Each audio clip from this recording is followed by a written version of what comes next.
Did you know that according to studies, high achievers are some of the most miserable people in the world? A study found that depression rates among CEOs are roughly double that of the general population. What is it about today's society that it's causing people that are motivated, inspired, and have big fortunes, big fame are actually depressed and miserable? Well, you'll find out in today's episode. Hi, Dr. Josh Axe here, and I just released my latest book, Think This, Not That.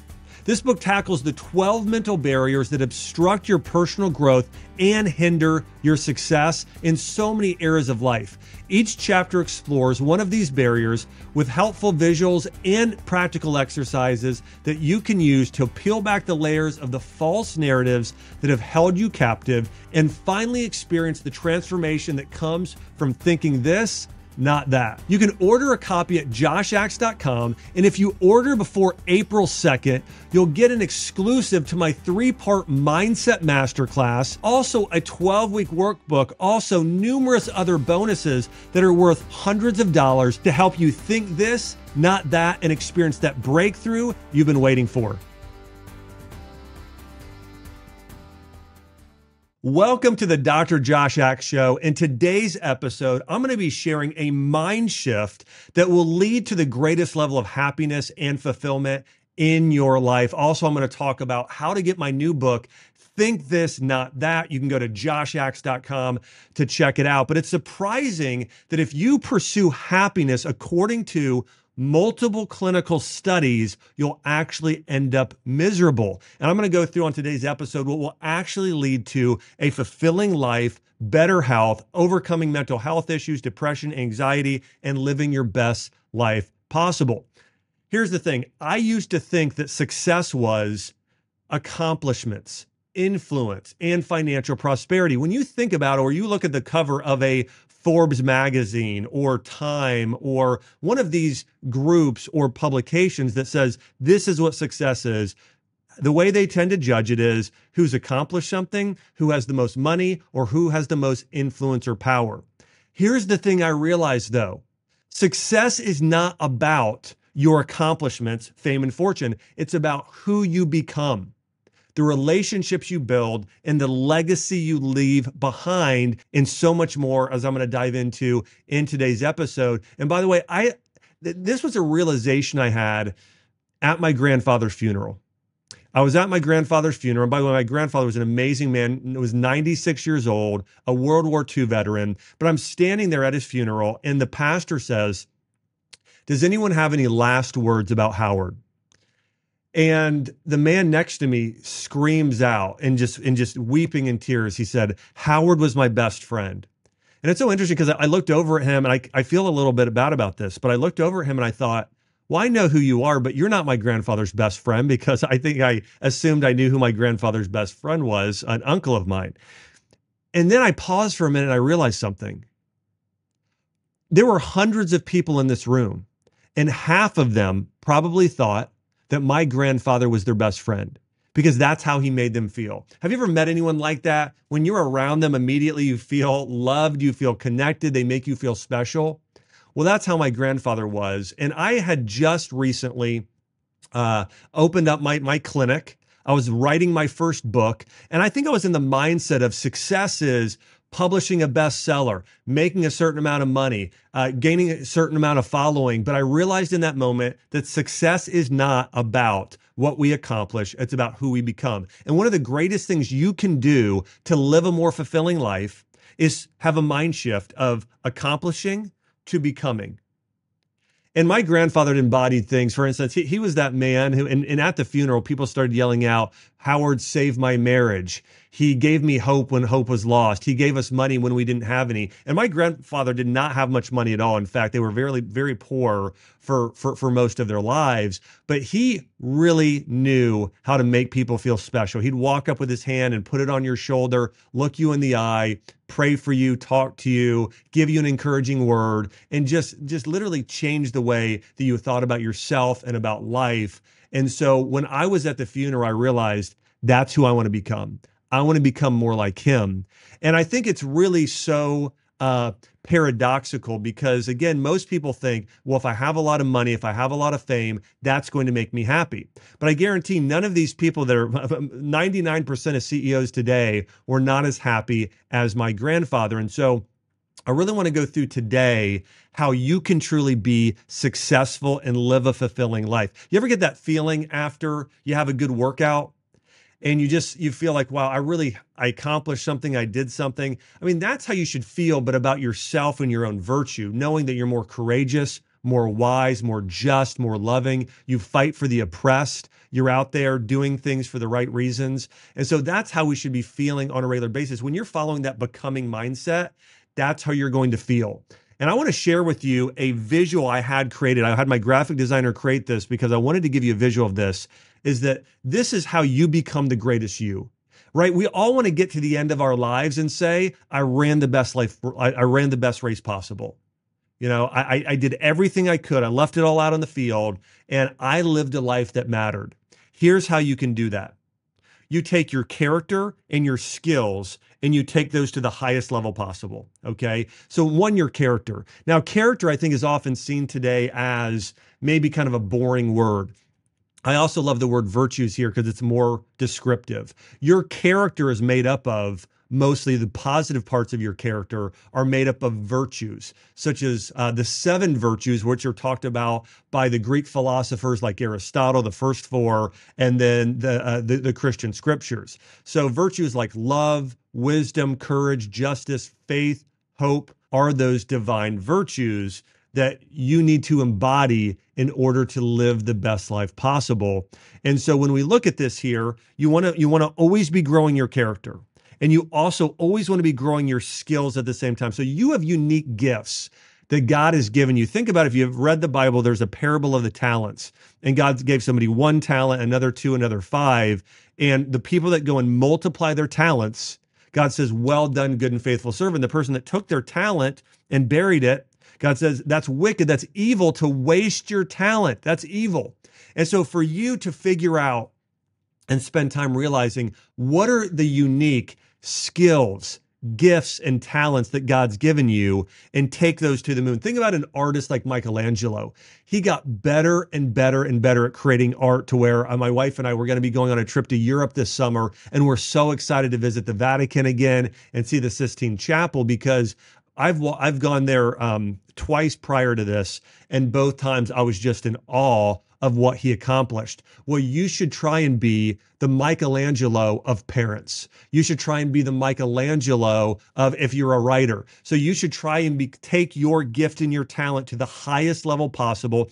Just like an athlete trains, a professional athlete or an Olympian to be the best of the best, we should be training in our lives the same way to be the best we can in terms of spouses, parents, in our career and our work life and our health, and have that sort of mindset and thinking about who we can become and also aiming for that ideal target. One of the best ways for you to become greater is to model other people who are great in what they're doing. If you want to be a great investor, model Warren Buffett. If you want to be great in your character, model Mother Teresa, or of course, the ultimate Jesus, model him in your life. Now, here's why this matters. According to a recent survey done in Forbes magazine, they discovered that 900 million people around the world feel unfulfilled in their daily lives. And 70% of working Americans are unhappy in their current job. And so that means that there are a lot of people out there who are miserable in their lives. And again, think about this, 70% of people do not like their job. And so they're using their talents and skills and gifts in a way that make them unhappy.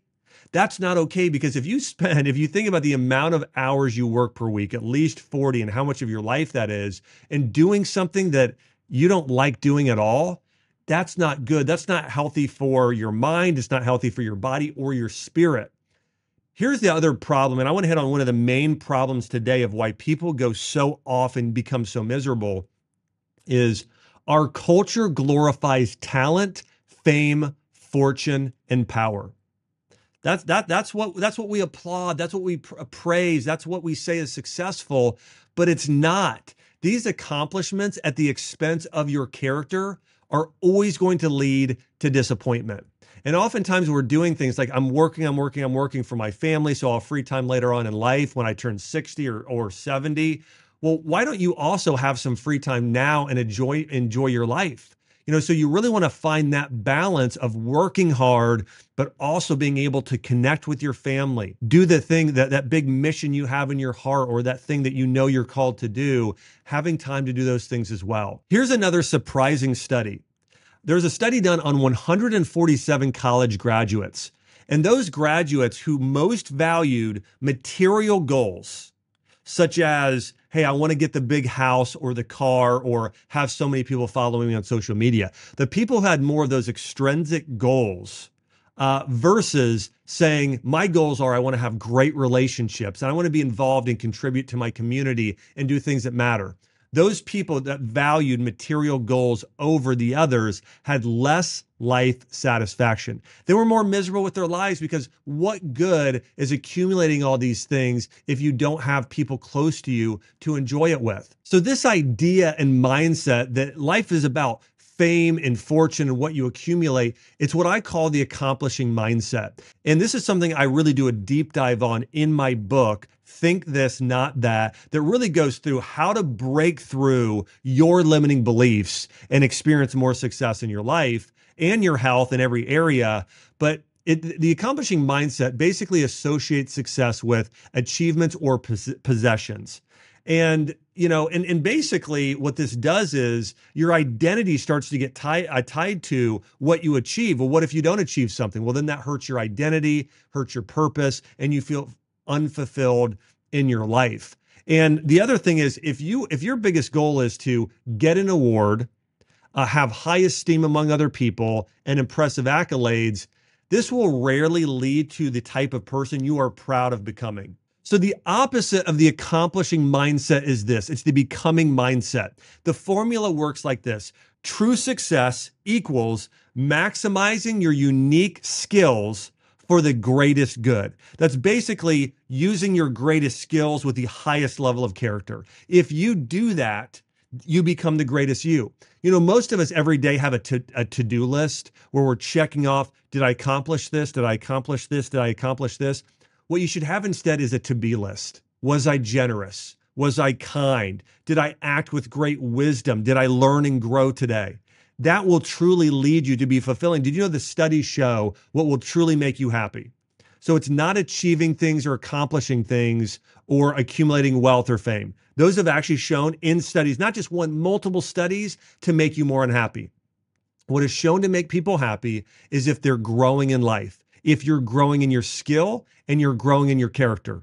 That actually demonstrates that you're going to be happier and more fulfilled in life.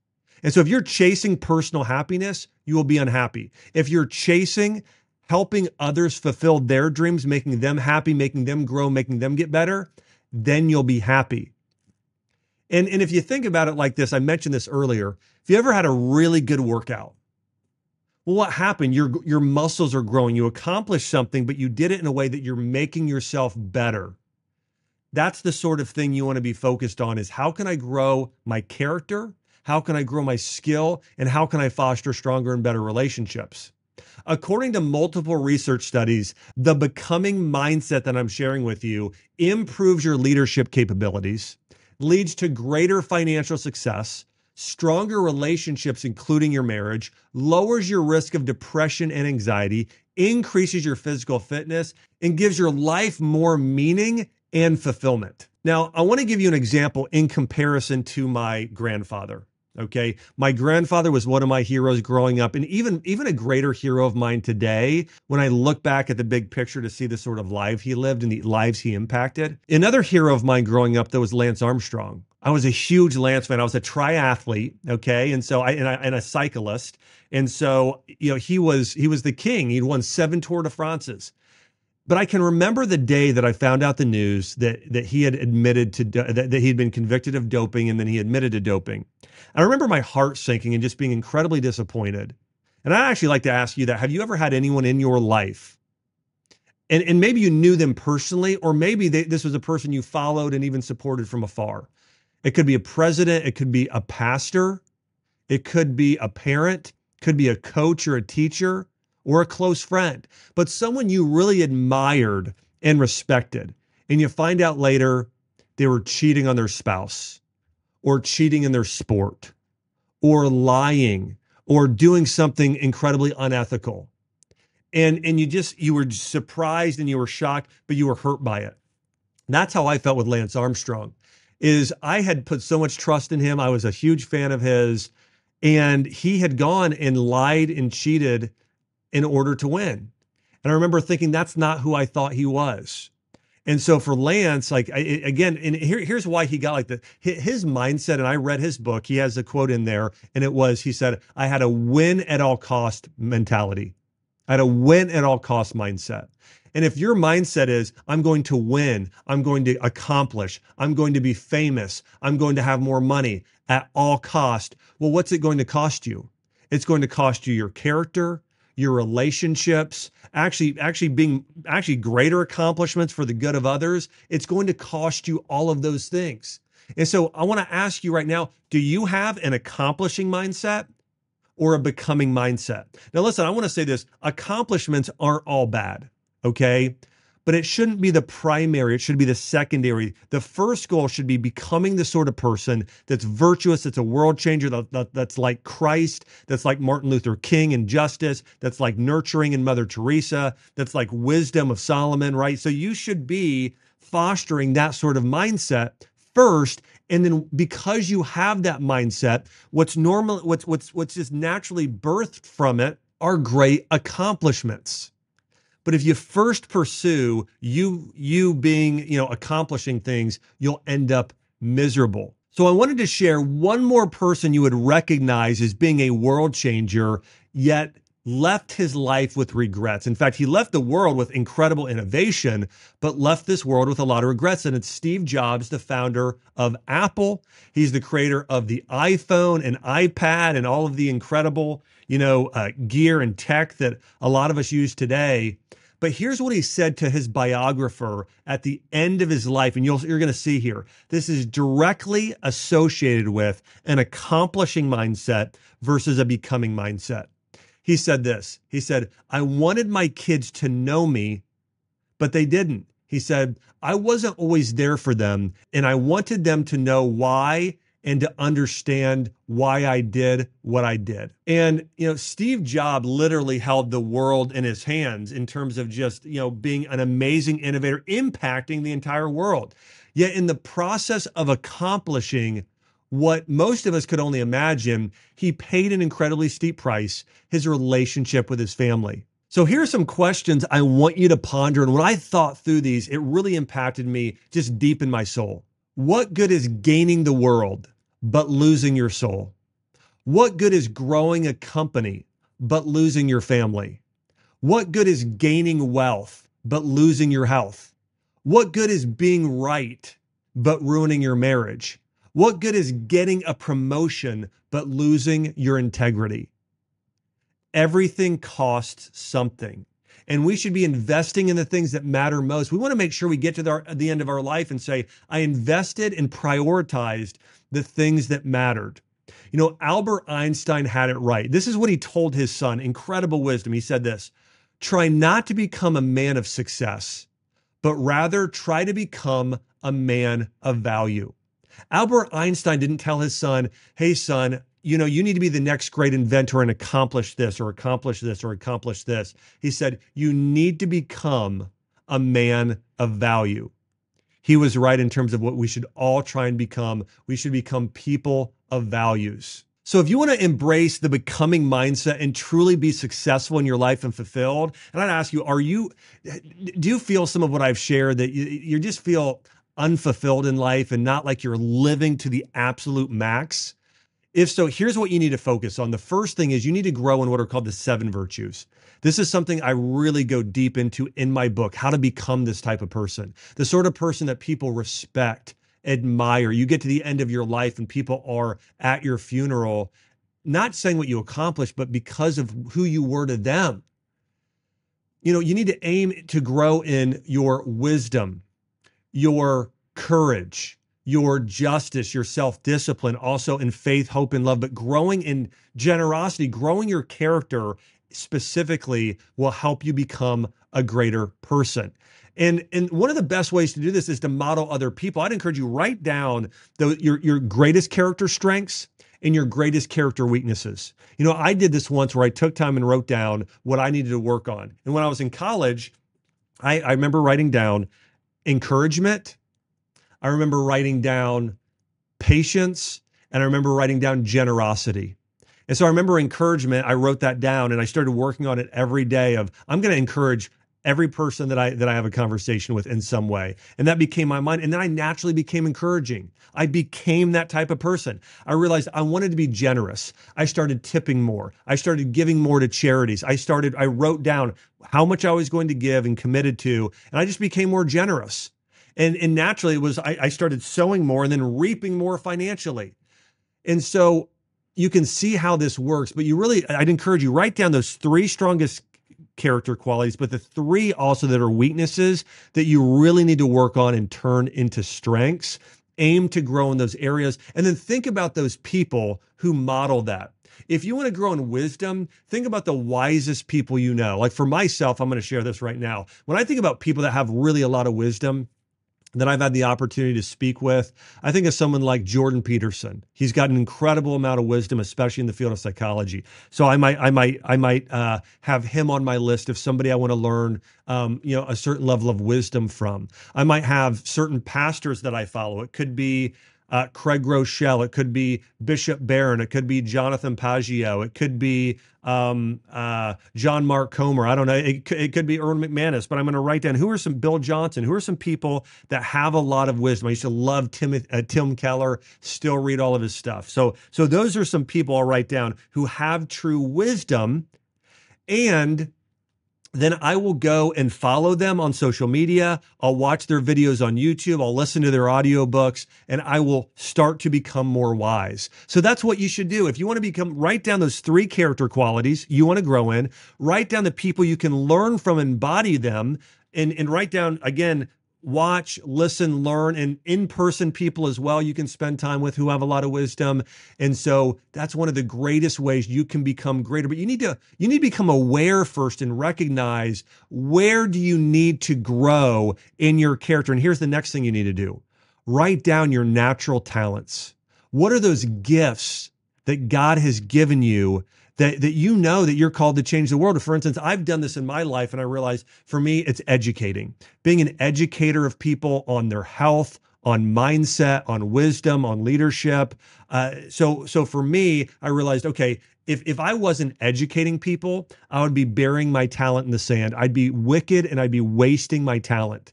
And so being an educator is big. Helping other people with strategize how to grow their business or help them strategize how to regain their health. So for me, education and strategy are 2 of those biggest skills that I have. And then helping people with their health. And so write down for you, what are those unique gifts? Are you a good writer? Are you a good communicator? Are you a great parent? Like, I think about my wife, Chelsea.